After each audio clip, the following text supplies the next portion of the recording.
A paz de Jesus seja com todos, Deus abençoe você, sua casa. É uma grande alegria ter você aqui de volta.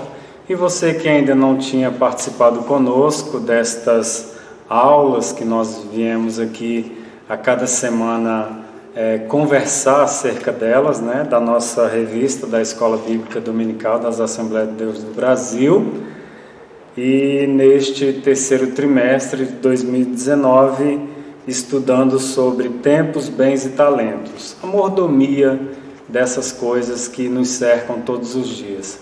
Você que ainda não tinha estado aqui conosco, seja muito bem-vindo. E a vocês que ainda não são inscritos, peço que clique aqui embaixo, inscrever-se, ative o sininho e todas as aulas e vários vídeos que nós estaremos postando aí vai chegar para você, certamente abençoando a você e a sua família. Bem, hoje estudando a lição de número 7 da nossa revista deste terceiro trimestre, agora do ano de 2019.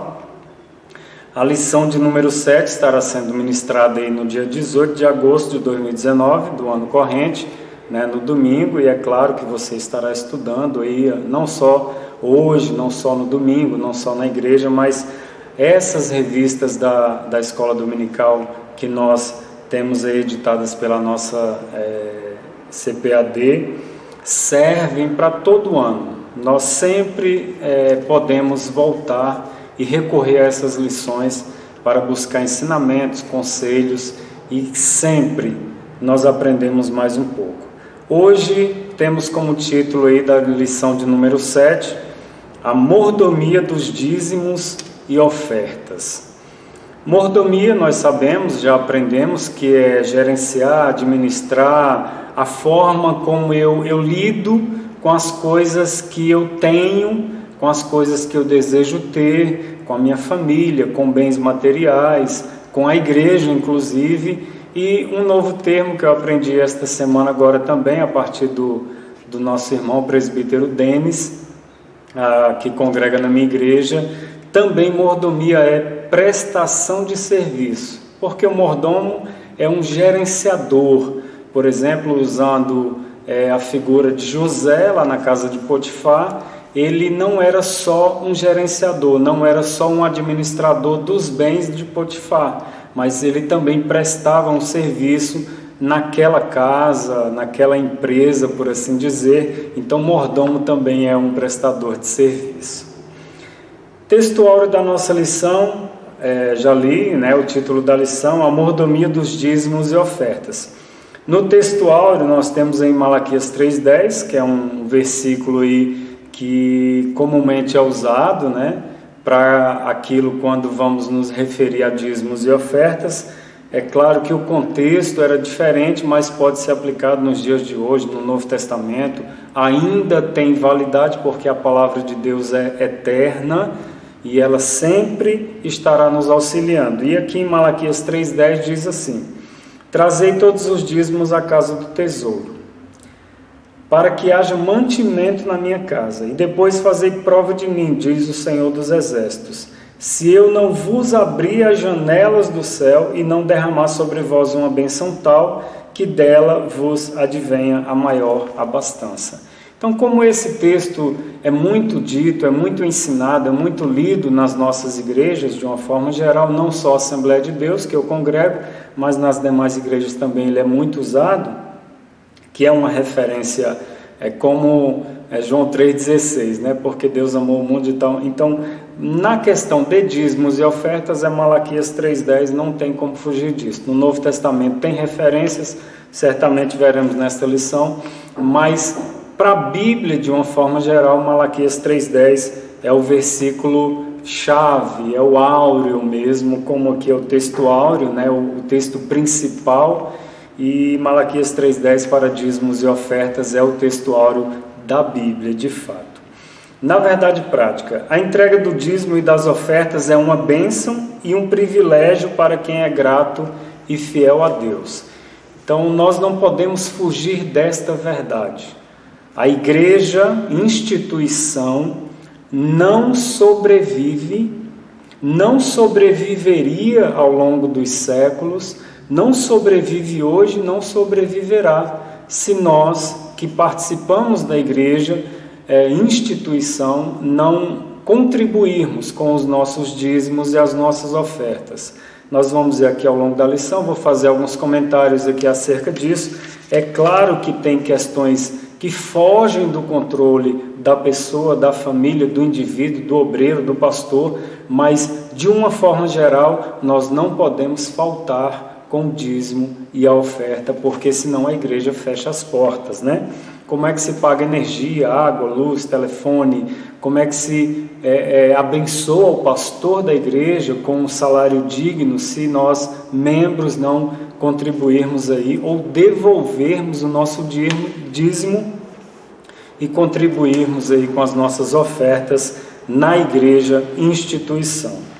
Na introdução da nossa lição hoje, diz assim: veremos de um lado, os dízimos e as ofertas pertencem a Deus e devem ser-lhe entregues com amor, alegria e fidelidade. Por outro, a liderança eclesiástica deve aplicar os recursos de forma correta, fiel e transparente. O dízimo e a oferta, ou as ofertas, devem ser levadas à igreja porque Deus é o Senhor da igreja.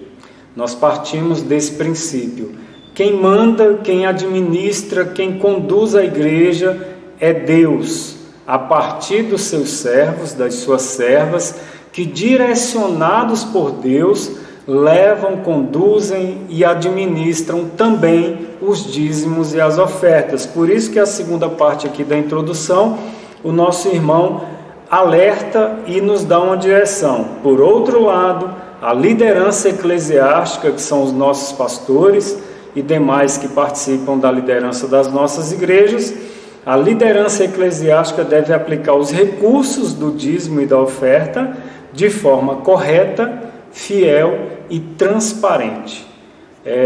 Não tem como fugir disso, principalmente nos dias de hoje, onde é muito falado sobre transparência. É claro que há umas críticas aí na parte filosófica aplicada na empresa ou nas empresas, né, por alguns palestrantes, mas a transparência deve ser um quesito que não pode faltar na igreja hoje. Por quê? Porque muita gente não levará o seu dízimo, a sua oferta à igreja, se não houver transparência e uma forma clara de como o dízimo e a oferta está sendo administrada na igreja.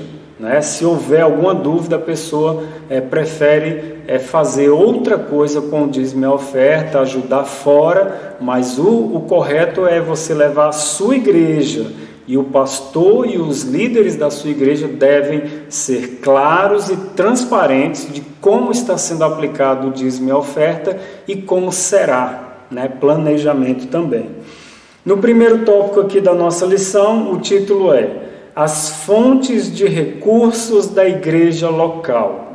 No primeiro subtópico, dízimos e ofertas. A fonte primeira da igreja, para a igreja sobreviver, para a igreja pagar suas contas, para a igreja fazer reforma, comprar banco, melhorar o som, a acústica da igreja, os instrumentos, tudo, a gasolina que o pastor usa para fazer a obra, relacionada à igreja. A fonte primeira é o dízimo e a oferta, ou os dízimos e as ofertas, A igreja local tem como fonte legítima de recursos os dízimos e as ofertas. E a fonte primeira. Existem outras formas, outros mecanismos que muitos departamentos, igrejas, pastores usam para arrecadar dinheiro para algumas coisas, para alguns projetos que estão e serão desenvolvidos na igreja, que não são dízimos e ofertas, mas a fonte primeira e legítima para a igreja ser conduzida financeiramente falando, são os dízimos e as ofertas. Não se trata, portanto, de uma prática que começou por imposição de uma pessoa, ou de um grupo, ou de uma denominação, mas pela necessidade da obra do Senhor. É fato que, para nós vermos o nosso país, o Brasil, crescer, nós temos que pagar impostos, E para que a nossa igreja seja uma bênção, para que ela seja bonita, bem feita, os bancos sejam confortáveis, o som seja bom. É claro que existem situações e situações, igrejas menores, igrejas maiores, igrejas com menos condição financeira a partir dos membros que ali congregam, igrejas com uma melhor condição financeira, mas em princípio, para que a igreja vá bem na aparência, no som, nas coisas que nós vemos, né, no visual, na estética do nosso templo ou do templo que nós congregamos, nós temos que auxiliar a igreja com os nossos dízimos e ofertas. E não foi por causa de alguém que impôs, não, é a igreja tal que tem essa prática, não, é algo que vem a partir desde o começo da Bíblia, né? Lembre aí que Abraão pagou dízimos ao Melquisedeque, enfim, é uma questão que vem muito antes, inclusive, do cristianismo, né? É uma tradição aí, é um comportamento, é um costume de gratidão a Deus por aquilo que Deus tem nos dado, por aquilo que Deus tem feito por nós, que não é pouco. Então nós ajudamos a igreja do Senhor também com os nossos dízimos e ofertas a partir de um coração agradecido a Deus. No segundo subtópico aí diz assim, o cuidado com recursos externos, e isso é muito sério. Com base na Bíblia, os recursos financeiros da igreja evangélica jamais devem ser provenientes de governo, de órgãos públicos ou de organismos financeiros. Quando a igreja participa de alguma forma de um governo, seja ele municipal, estadual ou federal, a igreja, os seus líderes têm que ter muito cuidado. Porque muitas coisas hoje em dia têm aparecido a partir da investigação aí, da Polícia Federal, Ministério Público, a Justiça de uma forma geral, os órgãos que investigam as transações de governo, políticas, enfim, de muitas instituições, foi descoberto e tem sido descoberto que algumas igrejas participaram de transações ilícitas, recebendo recursos de alguns parlamentares, de alguns ministérios, de algumas secretarias de Estado, e esse recurso passa pela igreja e de alguma forma é feita uma lavagem nesse dinheiro. Por exemplo, dá R$1.000 para a igreja e a igreja devolve R$500 para o parlamentar que mandou aquele recurso para aquela igreja. Então isso é crime, isso é ilícito, isso é imoral e isso é pecado, antes de qualquer coisa é antibíblico. Então muito cuidado, porque a igreja pode participar da política e deve participar, mas tem que ter muito cuidado com esses recursos. Se vem um recurso para a igreja fazer um evento que vai ajudar a cidade, abençoar a igreja, a comunidade que ela está inserida, receba o pastor aí da sua igreja, ou vocês que estão à frente, os líderes, enfim, recebam o recurso, apliquem, prestem conta e devolvam aquilo que sobrou para o Estado, porque nós podemos usar os recursos que vêm do Estado, sim, nós igreja, mas temos que ter muito cuidado, porque se a gente não tiver esse cuidado, vai querer, né, não, sobrou 1.000 aqui, vamos aplicar ali, e esses 1.000 vão sumir, enfim, daqui a pouco vem investigação, vem processo e vem escândalo. Muito cuidado com recursos do governo. Se possível, não use, não peça apoio, não. Se for um apoio logístico, né, de estrutura, de som, é uma coisa, agora dinheiro é muito complicado. Tenhamos muito cuidado com isso. Terceiro subtópico aqui, outras fontes de recurso. Se a igreja local tiver um centro social de amparo às pessoas vulneráveis, não há impedimento para que o poder público envie recursos para tal ação social. Entretanto, é necessário cumprir as prescrições legais para que haja possibilidade de qualquer aparência do mal. Outro sim, a igreja jamais deve lançar mão de bingos, rifas, enfim, vamos comentar esse primeiro ponto aqui. Se a igreja tem uma creche, por exemplo, tem um asilo, tem um centro de recuperação da igreja, instituição, e o governo tem como enviar recursos financeiros para ajudar mensalmente nos trabalhos desse trabalho social que é gerenciado pela igreja, a igreja sim pode e deve receber, porque a legislação ampara as instituições que prestam serviço social e o governo, em muitos casos, tem obrigação de ajudar essas instituições, porque seria um trabalho do Estado sendo terceirizado para as instituições que fazem esse trabalho social para com esses grupos vulneráveis dentro da nossa sociedade. Mas a instituição que é administrada pela igreja, que receber esse recurso, tem que prestar conta certinho, fielmente. R$10 foi para comprar papel higiênico, R$5 foi para comprar uma escova de dente, pegando nota, aonde comprar, pega nota, no mercado pega nota, no posto de gasolina abasteceu para fazer o trabalho da instituição, não é para ficar passeando, viajando, gastando gasolina, não, isso aí é pecado, isso aí é errado e é ilegal. Então a instituição recebeu, maravilha. Agora pegue nota de tudo que comprou, de tudo que gastou e mensalmente preste conta. E ao final do ano, geralmente, preste conta de novo de tudo. Faça um relatório detalhado de tudo aquilo que a instituição gastou, comprou, usou do recurso público que veio até ela. E isso aí sim, isso aí será e continuará sendo uma bênção para a igreja, para a instituição e para a comunidade, né, que está sendo abençoada. A segunda parte aqui do terceiro subtópico vai falar o seguinte: a igreja jamais deve lançar mão de bingos, rifas e outros jogos de azar para aumentar suas receitas. Isso é pecado e desagrada a Deus.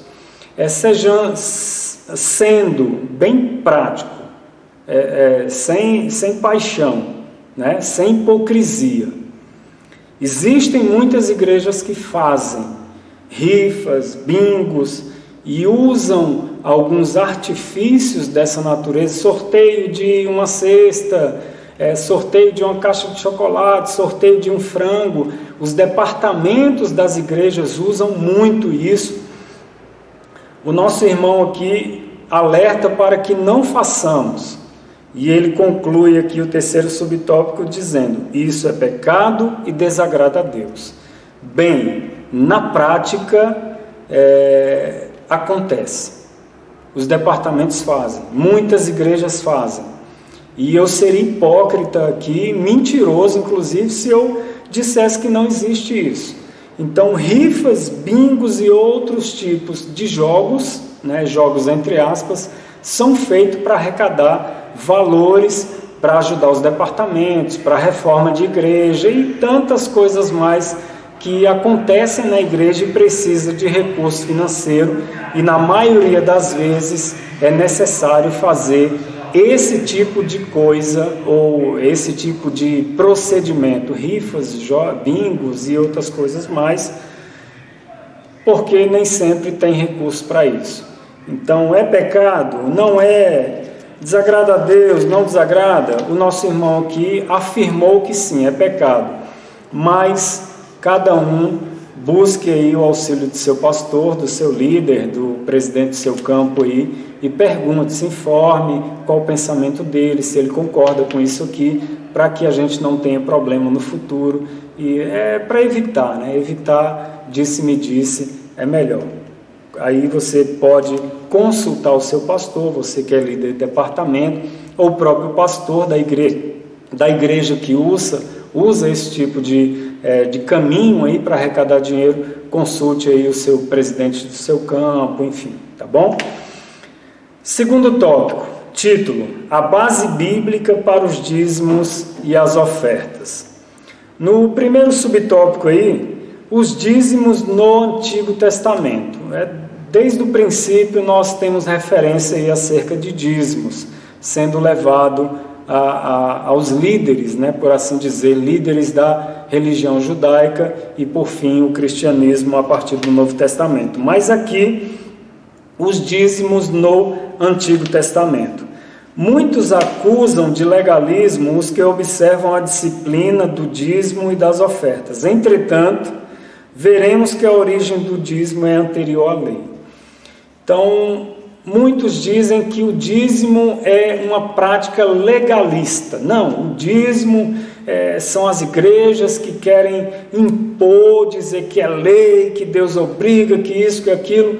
Não, não é por aí. Não é por aí. Porque nós vemos a prática do dízimo muito antes de Moisés escrever as leis e receber as tábuas da lei do próprio Deus. Então o dízimo é antes da lei. O dízimo vem muito antes da institucionalização da religião judaica, por assim dizer. Primeiro 1.1 aí do primeiro subtópico foi dividido em 2, em 3 e em 3. Vamos lá, primeiro subtópico, primeiro ponto. Origem do dízimo. De acordo com a Bíblia, a entrega do dízimo teve origem no sentimento sincero do patriarca Abraão. Como gratidão ao favor de Deus, ele deu o dízimo de tudo ao sacerdote Melquisedeque. Então Abraão é considerado nosso pai na fé, porque foi a partir dele que Deus começou a construir a nação de Israel. A partir do chamado de Abraão, Deus novamente retoma o projeto do Cristo. No princípio, lá no Gênesis, Deus prometeu, disse que viria nasceria a partir da mulher, pisaria a cabeça da serpente, enfim, nós já conhecemos o texto, mas em Abraão, Deus retoma o projeto. É como se Deus tivesse dado uma pausa. Em Abraão, ele retoma o projeto. E Abraão é considerado nosso pai maior, o patriarca maior do judaísmo e, por consequência, o cristianismo, porque Jesus era judeu e nós recebemos o cristianismo de Jesus e, por consequência, a herança é também dos judeus. Então o cristianismo sai de dentro do judaísmo, porque a promessa de Deus foi para a nação de Israel, e a nação de Israel recebeu Cristo Jesus, e a partir daí nasceu, em certo sentido, entre aspas, o cristianismo, e nós somos o cristianismo hoje, nós somos herança também de Abraão. E Abraão, lá antes de tudo, lá no princípio, ele dava o dízimo. Ele devolvia o dízimo em gratidão a Deus. Então o dízimo não é só uma imposição, ele é um sentimento de gratidão quando eu devolvo o dízimo na igreja que eu congrego. Quando o dízimo tornou-se lei, a gratidão, que é subjetiva, estava no espírito da lei. O povo de Israel devia ser grato ao Criador. Então, quando o povo de Israel sai do Egito, começou a construir uma cultura religiosa para que o povo de Israel esquecesse toda aquela cultura pagã que eles tinham aprendido lá no Egito.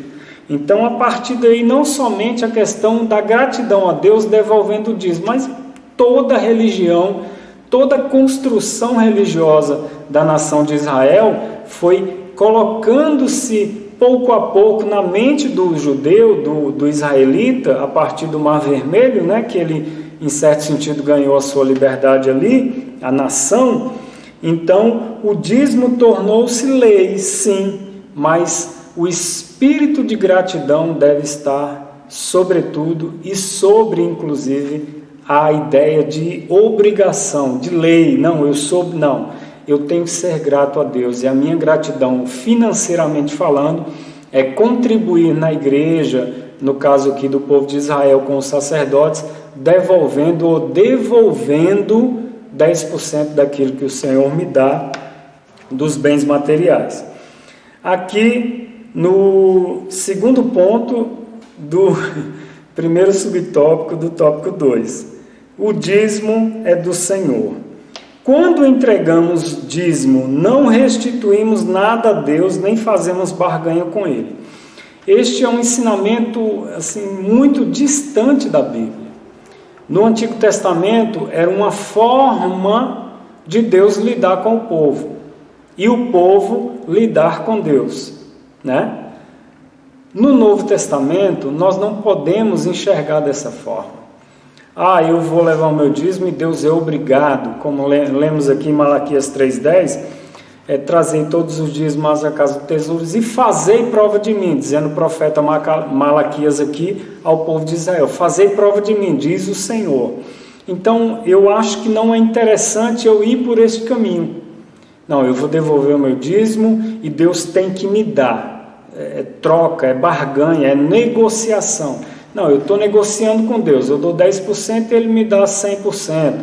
Não, eu levo R$10 e Ele me dá R$100. Muitos ensinadores, pregadores, pastores usam, infelizmente, esse tipo de comentário e coloca na cabeça da igreja que a igreja tem o direito de chegar diante de Deus e falar: Senhor, eu trouxe R$1.000 do meu dízimo, então eu quero que o Senhor me dê um apartamento novo e eu não tenho dinheiro, o Senhor se vira aí e compra e me dá e deposita na minha conta, enfim. Isso não é interessante. Eu penso que isso aí vai entrar no campo aí muito sensível, delicado, e eu posso certamente aí cair no abismo aí de um sentimento maligno, colocando Deus aí como o que se vire, problema seu. Eu estou dando meu dízimo aqui, agora é problema seu, paga minhas contas, eu quero um carro novo, eu quero um apartamento, eu quero viajar, eu quero isso. Se vira, Deus, eu dou meu dízimo já e a minha oferta na igreja, problema seu, se vira. Então é muito complicado esse tipo de pensamento aí. Aqui no terceiro ponto do primeiro subtópico do tópico 2, o objetivo do dízimo no Antigo Testamento. Deus instituiu o dízimo como lei para a manutenção da sua casa, sustento da classe sacerdotal e o cuidado com órfãos e viúvas. No Antigo Testamento, nós tínhamos 12 tribos que compunham, que formavam a nação de Israel, 12. Então Deus escolheu a tribo de Levi para eles prestarem um serviço religioso para as demais 11 tribos.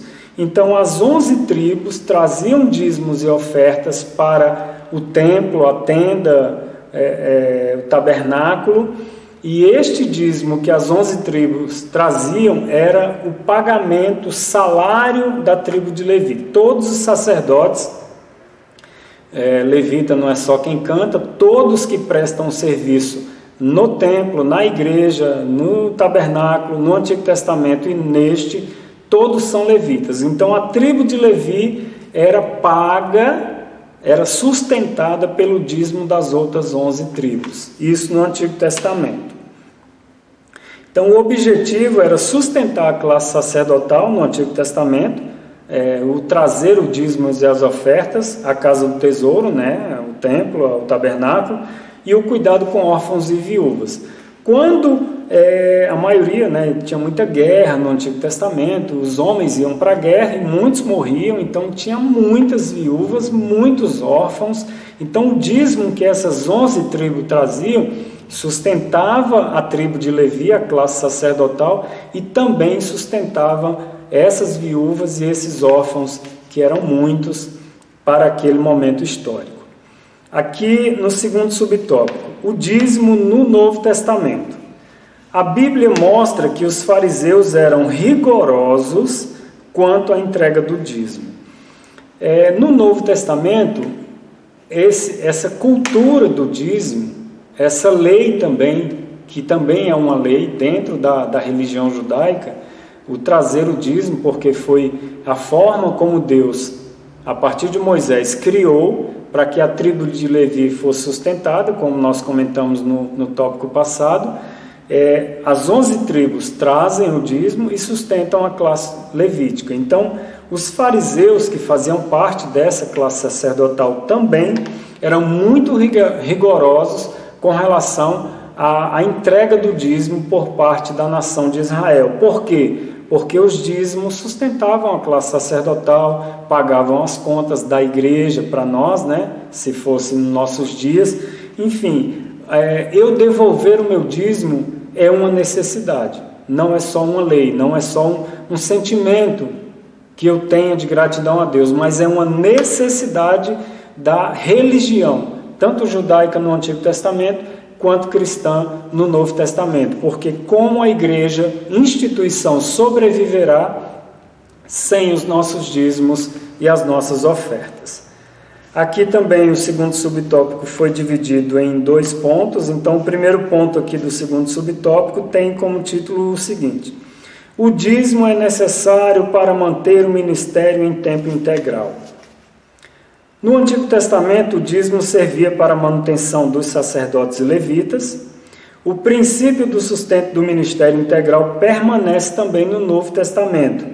Assim, aos ministros do Evangelho, aí 1 Coríntios 9,14, que se dedicam exclusivamente à obra de Deus, que vivam do Evangelho.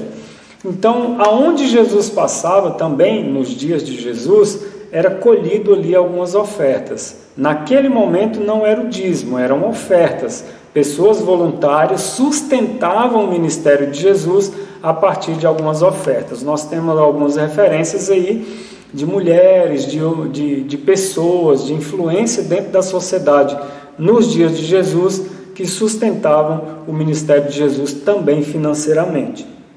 Ajudavam, né?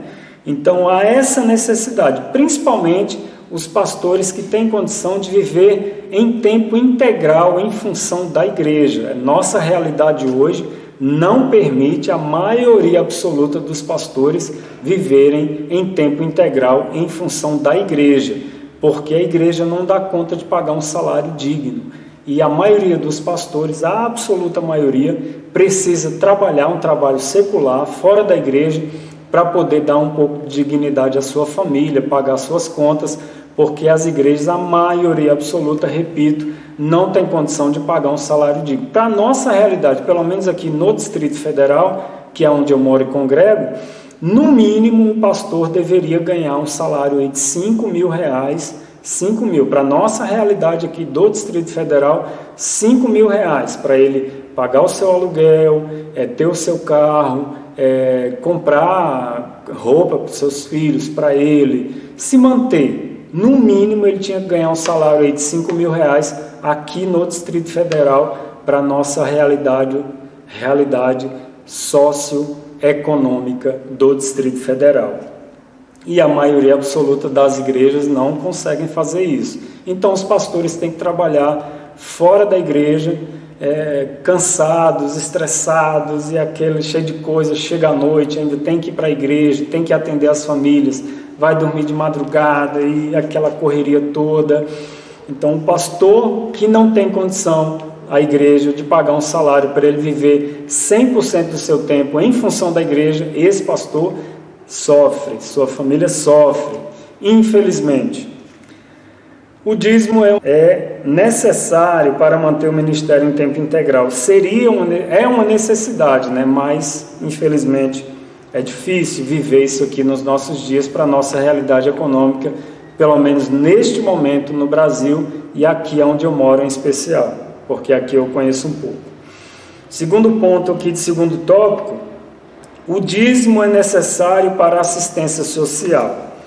A Igreja de Cristo sempre teve compromisso com os órfãos, as viúvas e pessoas carentes em diversas condições.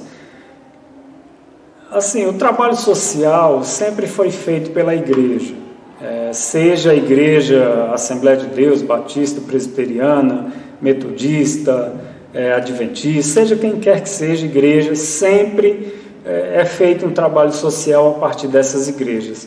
Então o dízimo e as ofertas também ajudam, no final das contas, ajuda a fazer esse trabalho social, uma cesta básica, uma conta de água de luz de um vizinho, de um familiar que mora próximo à igreja e busca aí uma ajuda do pastor da igreja, enfim, o dízimo e as ofertas também chegam nesse ponto aí de ajudar. É claro que nem todas conseguem, porque não arrecadam a quantidade que seria interessante, mas acaba ajudando também neste tipo de trabalho social, ajudando pessoas carentes da comunidade onde a igreja está inserida. Isso também é feito com os recursos do dízimo. No terceiro subtópico aqui, as ofertas nas Escrituras. Para ajudar os irmãos necessitados, bem como expandir a obra missionária, a Igreja Apostólica usou o expediente das ofertas para fazer esse trabalho missionário. Então nós lembramos aí de Paulo, né, uma referência que sempre vem à mente, Paulo pedindo ajuda às igrejas para continuar avançando e pregando o Evangelho em outras nações, ganhando novas comunidades, pregando o Evangelho de Cristo em novos lugares. Paulo sempre recorria às igrejas pedindo essa ajuda financeira, né, para que ele conseguisse avançar, o trabalho missionário conseguisse avançar e continuar ali, né? Porque não adianta eu pregar numa cidade, num município e ir embora e não deixar ninguém lá. Então, as ofertas também devem ser usadas para o avanço do trabalho missionário.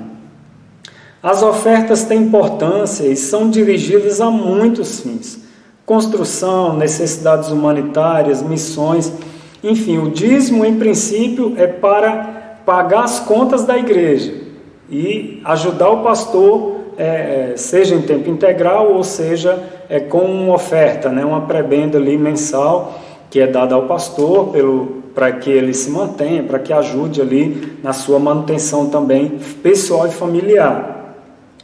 O dízimo, as ofertas, na maioria das vezes é dirigida para as outras questões que a igreja está envolvida e precisa desenvolver. Aí ele cita aqui o nosso irmão: construção, necessidades humanitárias e missões. Então, construção, reforma, melhora do som, da acústica, uma cortina, os bancos, reforma disso, daquilo, comprar um carro para a igreja, né, uma Kombi, uma van, um micro-ônibus, enfim, necessidades humanitárias, que são aí as ajudas sociais, o trabalho social que é feito pela igreja, e as missões, que é o evangelismo tanto local, quanto também ajudar alguns missionários, se a igreja puder, como a nossa igreja agora, o pastor Wilson aqui, é o meu pastor local, a Assembleia de Deus de Brasília, aqui em Samambaia, no Distrito Federal. A nossa igreja, a partir do nosso pastor Wilson Donizete, está sustentando alguns missionários e por esses dias agora abriram 3 igrejas em cidades diferentes aqui do estado de Goiás. Então a nossa igreja, a partir do nosso pastor, também está fazendo isso com essa visão a partir das ofertas que são deixadas e doadas à igreja. Então nós finalizamos aqui o segundo tópico e vamos iniciar o terceiro aí agora. Bem, aqui no terceiro tópico temos como título aí: a mordomia dos dízimos e das ofertas na igreja local. No primeiro subtópico, nós temos como título: como deve ser a entrega dos dízimos e das ofertas na igreja local. Esse tópico aqui também foi dividido em 3 pontos. No primeiro ponto aqui, com gratidão a Deus. A gratidão a Deus é a virtude primeira na entrega dos dízimos e das ofertas. Então, como deve ser a entrega dos dízimos e das ofertas na igreja local? Com gratidão. Eu preciso, é interessante, é necessário que eu devolva o meu dízimo e dê a minha oferta? Sim, mas é interessante que seja com gratidão, reconhecendo Deus como provedor. É claro que para nossa realidade humana, secular, nós passamos por muitos problemas. O cidadão, o pai de família, a mãe de família, com questões financeiras, o mercado está em baixa, o mercado está em alta, o emprego, o desemprego, enfim. Mas em tudo nós devemos ser gratos a Deus. E uma forma de eu ser grato a Deus também é devolvendo o meu dízimo e a minha oferta. Então, como deve ser? Com gratidão. Primeiro ponto aqui. No segundo ponto do primeiro subtópico do tópico 3, diz assim: o dízimo deve ser calculado a partir da renda bruta. O que é a renda bruta? É o total que eu ganho sem desconto. Então, meu salário total, vamos colocar aí que seja R$1.000, total. Depois dos descontos, ele cai para 800, que seria o líquido. Então, o nosso irmão aqui diz que o meu dízimo deve ser calculado a partir da renda bruta. Eu, Fábio, pessoalmente, não vou muito por esse pensamento. Eu entendo que o dízimo deve ser dado a partir daquilo que eu recebo. Se eu recebo passagem, dinheiro para eu pagar passagem de ônibus, eu não vou gastar aquele dinheiro fazendo compras. Então, o dinheiro que eu recebo da passagem de ônibus é para eu pagar a passagem de ônibus. O dinheiro que eu recebo como ticket para eu lanchar ou almoçar no meu trabalho, porque a maioria das empresas dá um cartãozinho, né? Então eu vou dar dízimo do meu cartão, que é o dinheiro certinho para eu almoçar, para eu lanchar no meu momento de trabalho, no meu horário de trabalho, porque eu não consigo vir em casa. Então eu penso que eu não vou dar dízimo daquele valor, porque aquele valor já é destinado, já tem uma finalidade. Mas do meu dízimo, o meu dízimo é dado do que eu recebo, do que chega na minha mão. O nosso irmão aqui diz que é da renda bruta, total, sem desconto. E eu penso que é daquilo, a partir do momento que descontou, eu recebo R$1.000, meu salário, por exemplo, minha renda bruta, R$1.000, um cálculo fácil. Então, se eu calculo 1.000, vou ter que devolver R$100 do dízimo, porque é renda bruta, segundo o nosso irmão. Eu penso que depois dos descontos vai sobrar 800. Aí eu particularmente penso que é interessante eu dar o dinheiro daquilo que chega a mim, dinheiro livre, para eu poder gastar no que eu quiser. Aí sim, eu calculo o dízimo em cima do que chega na minha mão para eu gastar com o que eu quiser. Não é o dinheiro que eu recebo por vale transporte, não é o dinheiro que eu recebo para gasolina, porque tem empresa que não dá o vale transporte, mas dá gasolina para o funcionário. Enfim, cada contexto tem a sua realidade. Então, o dízimo deve ser calculado a partir da renda bruta, segundo o nosso irmão. Eu penso que é da renda líquida, né? Do que chega para mim. Mas cada um faça da melhor. Se você quiser dar 20%, quiser dar 50% do seu dízimo, é problema seu, né? Eu só estou comentando aqui acerca do que eu penso sobre este assunto. Antes de preocupar-se em pagar as prestações, água, luz, o gás ou qualquer outra despesa, honre ao Senhor com as suas primícias. Eu recebi o meu salário, então eu tenho que calcular quanto que sobra do meu dízimo, quanto que eu vou ter que devolver do meu dízimo à igreja que eu congrego, para que eu saiba, separe ali, aí depois eu vou pagar as minhas contas, né? Em princípio, é necessário que seja feito assim, e pense-se assim acerca do dízimo. No terceiro ponto aqui do primeiro subtópico, do tópico 3, ficou bem dividido, né? Os dízimos e as ofertas devem ser levadas à casa do tesouro. O dízimo e as ofertas têm de ser levadas ao tesouro da igreja local, de fato. Eu posso dar o meu dízimo para um trabalho social lá, eu posso dar o meu dízimo para o pastor da televisão, eu posso dar o meu dízimo para o pastor do rádio, para a igreja do rádio, que tem um programa não sei aonde, para o missionário. O dízimo, biblicamente falando, é para ser devolvido na igreja que você congrega, não é na igreja do lado. Porque a igreja do lado é a igreja do lado, ela tem as famílias lá que ajudam com os seus dízimos e suas ofertas. Então, se eu quero que a minha igreja prospere, cresça, tenha uma boa aparência, que melhore os bancos da minha igreja, eu tenho que devolver o dízimo na minha igreja, na igreja que eu congrego. Não é no trabalho social de fulano, de ciclano. O outro lá, você dá uma oferta, mas o dízimo, o seu dízimo, deve ser entregue na igreja que você congrega, beleza?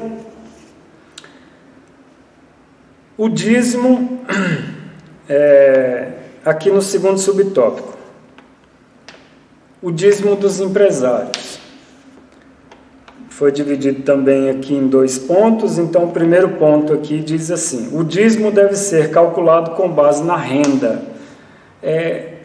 O assalariado, o trabalhador que tem um salário fixo mensal, nós já comentamos. Eu penso, nosso irmão disse que é da renda bruta, eu penso que é do líquido, do que eu recebo depois dos descontos e do que eu recebo para eu gastar com o que eu quero. Não é com o que eu recebo para pagar passagem de ônibus ou gasolina para eu ir trabalhar. Isso aí não é, eu não estou recebendo, isso aí a empresa tem obrigação de me dar, porque senão como é que eu vou comer no trabalho? Como é que eu vou me deslocar da minha casa para o trabalho? Então é obrigação. O dízimo é calculado a partir daquilo que chega para mim e eu posso fazer, jogar fora, queimar, gastar com o que eu quero. A parte, o líquido, depois dos descontos. Pensamento meu. Aqui, o dízimo dos empresários é uma questão mais delicada, porque aquela pessoa que tem um negócio próprio, é um empreendedor, um microempreendedor, é um ambulante, trabalha na rua, tem uma banquinha na esquina, vende fruta, enfim, o dízimo dele é mais complicado, porque nem tudo que entra é lucro.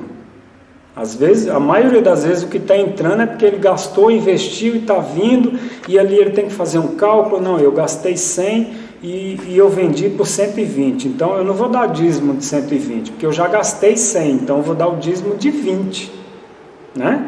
Então tem que fazer esse cálculo aí e perceber direitinho para ele não dar mais e não dar menos, né? Está falando de dízimo é 10%, então 10% é 10%, acabou. O dízimo deve ser calculado com base na renda.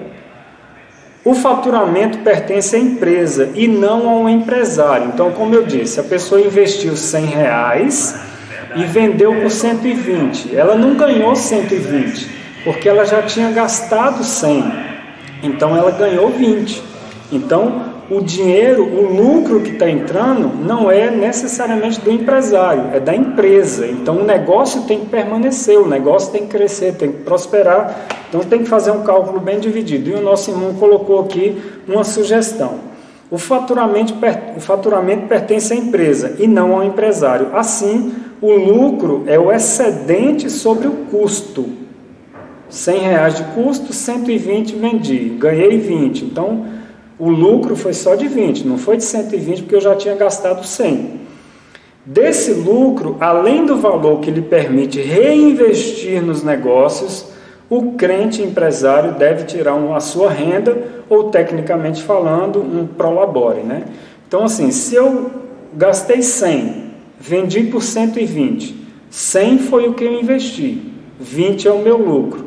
Só que desses 20, eu vou investir mais 10, porque aí eu posso comprar algo que eu comprei por 100 e vendi por 120. Então agora eu vou comprar uma coisa, um objeto por 110 que eu vendo por 130.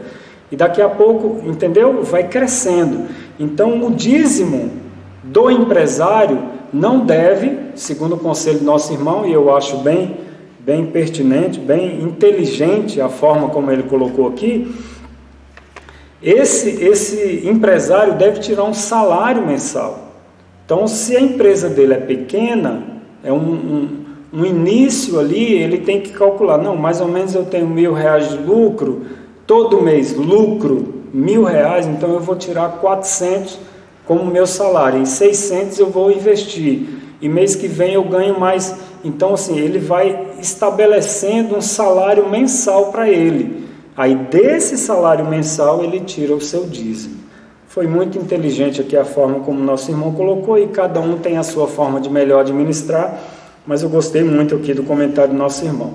No segundo ponto aqui do tópico 2, diz assim, o controle da renda, a regularidade com que ele retira da empresa o valor para a sua manutenção, é esse cuidado. Então, assim, esse empresário, está falando do dízimo do empresário, do microempresário, do microempreendedor, que é crente, né, e devolve seu dízimo à igreja. Então, esse salário mensal, ele pode estabelecer, não, eu vou tirar, era 400 por mês, que eu fiz o comentário, então eu vou tirar 100 por semana. Então, ele que vai dizer quanto ele vai tirar, em que momento ele vai tirar, se é de semana em semana, se é de 15 em 15 dias, se é todo dia 10, todo dia 15, enfim. Esse empresário tem que fazer essa organização para que ele não atropele tudo, não perca o controle, daqui a pouco ele não sabe o que, enfim. É uma forma de melhor organizar, e também com relação ao dízimo, principalmente aqui. A regularidade com que ele retira da empresa o valor para a sua manutenção. Se é por semana, se é por quinzena ou se é mensal, dependendo da empresa aí, né, a pessoa pode escolher, mas para quem está começando é mais difícil aí essa retirada. É melhor fazer assim do que deixar para tirar tudo de uma vez. Então, principalmente para quem está começando, né? É melhor fazer assim, semanal. Não, toda semana eu vou tirar R$100. Então, toda semana eu vou tirar 150, toda semana eu vou tirar 500. À medida que a empresa for crescendo, então ele vai aumentando um pouquinho desse prolabore ou do seu salário, como também, em certo sentido, um trabalhador, né? Porque ele, além de empresário, ele trabalha e ele precisa ter salário mensal aí também para calcular o seu dízimo e quanto que ele vai devolver para a igreja como dízimo. Na conclusão aí, entregar o dízimo e ofertar não é obrigação, mas privilégio. De fato, para a nossa realidade financeira, todos que trabalham, né, que têm o seu salário, que têm como sustentar a sua família, para a nossa realidade de Brasil, aqui para o Distrito Federal, que a gente sabe que aqui tem muita gente, milhares de pessoas, pais de família, mães de família desempregados. Então, quem pode dar o dízimo, quem pode ofertar na igreja, saindo um pouquinho desse conceito de gratidão, é um privilégio, porque está mostrando ali que ele trabalha, que ele tem salário, que ele tem como sustentar a sua família, tem como pagar suas contas. É uma pessoa privilegiada para a nossa realidade socioeconômica aí do nosso país. Concluindo aqui, entregar o dízimo e ofertar não é obrigação, mas privilégio. Agora, falando de questão de relação minha com Deus, é um sentimento de gratidão. Eu me sinto privilegiado porque o Senhor me alcançou, abençoou a mim, minha família.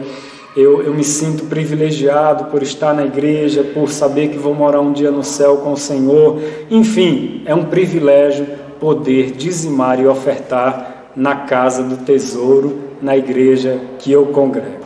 Muito obrigado por ter ficado aqui até agora comigo, e finalizamos aqui esta lição de número 7, né, que fala em dízimos e ofertas, e é uma grande alegria mais uma vez estar com você. Deus te abençoe, até a próxima lição. Domingo que vem estaremos por aí, no nosso caso aqui, semana que vem, estaremos publicando mais uma aula aí. Espero que você nos acompanhe. Deus te abençoe, em nome de Jesus. Se inscreve aqui, tá bom? Um grande abraço.